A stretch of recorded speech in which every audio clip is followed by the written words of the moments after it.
कि बहनों भाइयों, हमारे देश की अर्थव्यवस्था की रीढ़ यदि कहा जाए तो हमारे देश का यह व्यापार है। लेकिन विडंबना यह है कि इस हिंदुस्तान की हमारी आज की हुकूमत इस व्यापार जगत के महत्व को समझ नहीं पा रही है।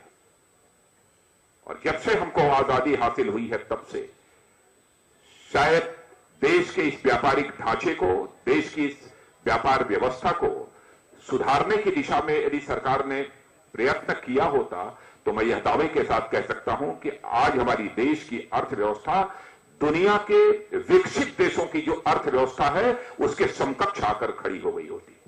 लेकिन हुकूमत ने कभी जो ध्यान देना चाहिए नहीं दिया। टैक्सेशन सिस्टम का जिस तरीके से रैशनलाइजेशन होना चाहिए था, विवेक सम्मत तरीके से करों का जो निर्धारण होना चाहिए था, यह सब सरकार ने किया नहीं।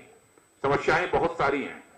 मैं बहुत विस्तार में जाकर कोई लंबा भाषण नहीं करना चाहता हूं, लेकिन इतना ही मैं कहना चाहता हूं कि हमारे देश की अर्थव्यवस्था इस समय संकट के दौर से गुजर रही है। राजकोषीय घाटा, जिसे फिस्कल डेफिसिट कहते हैं, वह तेजी के साथ बढ़ रही है। करंट अकाउंट डेफिसिट, जिसे चालू खाता घाटा कहते हैं, वह भी तेजी के साथ बढ़ रहा है। रुपए की कीमत डॉलर के मुकाबले तेजी के साथ गिर रही है। यह सब संकट बढ़ते जा रहे हैं। इनकम डिस्पैरिटी, आय की विषमता बढ़ रही है। हालात इस हिंदुस्तान में ऐसे पैदा हो गए हैं कि हमारे जो देशी इन्वेस्टर्स हैं, देशी पूंजी निवेशक हैं, वह भी अपने ही धरती पर अपने देश में पूंजी निवेश नहीं करना चाहते हैं, बल्कि दुनिया के दूसरे देशों में जाकर वह अपना पूंजी निवेश करने का काम कर रहे हैं। ऐसे हालात आज की हुकूमत ने पैदा किए हैं। यदि ऐसे हालात पैदा हुए हैं तो उसके लिए इस भारत सरकार की आर्थिक नीतियां, इस भारत सरकार का आर्थिक नियोजन और भारत सरकार के रहते हुए जो भ्रष्टाचार के अनगणित मामले हुए हैं, वही प्रमुख कारण है जिन कारणों से देश की अर्थव्यवस्था की ऐसी दुर्गति हुई है।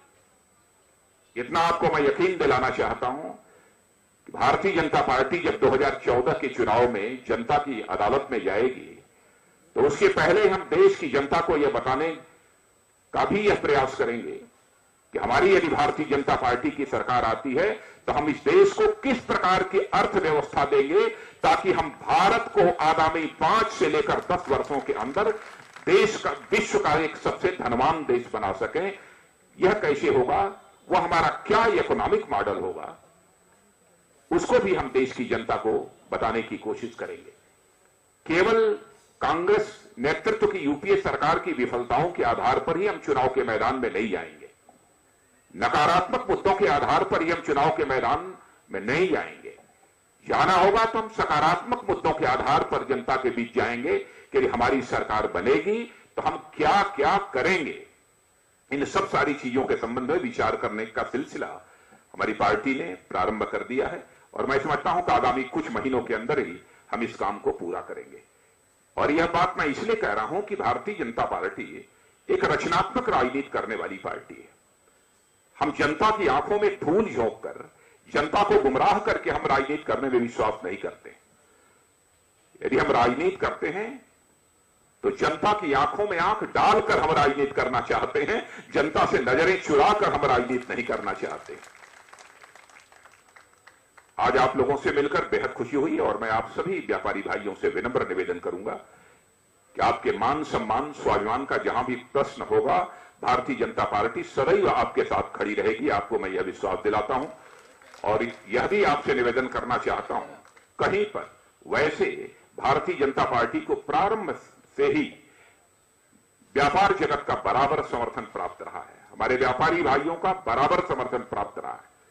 लेकिन हाल फिलहाल यदि विगत कुछ वर्षों में कहीं पर थोड़ा बहुत भी विभाजन यदि नजर आता हो, यदि आप लोग पूरी मजबूती के साथ, ताकत के साथ खड़े हो जाएंगे तो मैं समझता हूं कि व्यापार क्षेत्र में लगा हुआ जो समाज है वो पूरी तरह से आगामी चुनाव में भारतीय जनता पार्टी के साथ खड़ा होगा। और देश की जनता की जैसी अपेक्षा है, और अपेक्षा के बारे में मुझे ज्यादा बतलाने की जरूरत नहीं है, लोग आशा ही नहीं भरी भाजपा की ओर विश्वास भरी नजरों से इस बार लोग देख रहे हैं।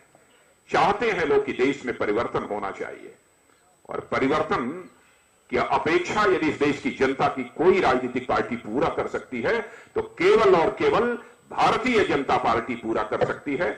इसलिए बहनों भाइयों, आप सभी के जिस्म के पसीने की जरूरत है। जिस समय आपके जिस्म का पसीना बहेगा, मुझे पूरा विश्वास है कि हमारी भारतीय जनता पार्टी को प्रतिष्ठा हासिल होगी, और भारतीय जनता पार्टी को यदि हिंदुस्तान की राजनीति में प्रतिष्ठा हासिल होगी तो भारत को दुनिया में प्रतिष्ठा हासिल करने से दुनिया की कोई ताकत रोक नहीं सकती है। यह मुझे पूरा विश्वास है, पूरा भरोसा है।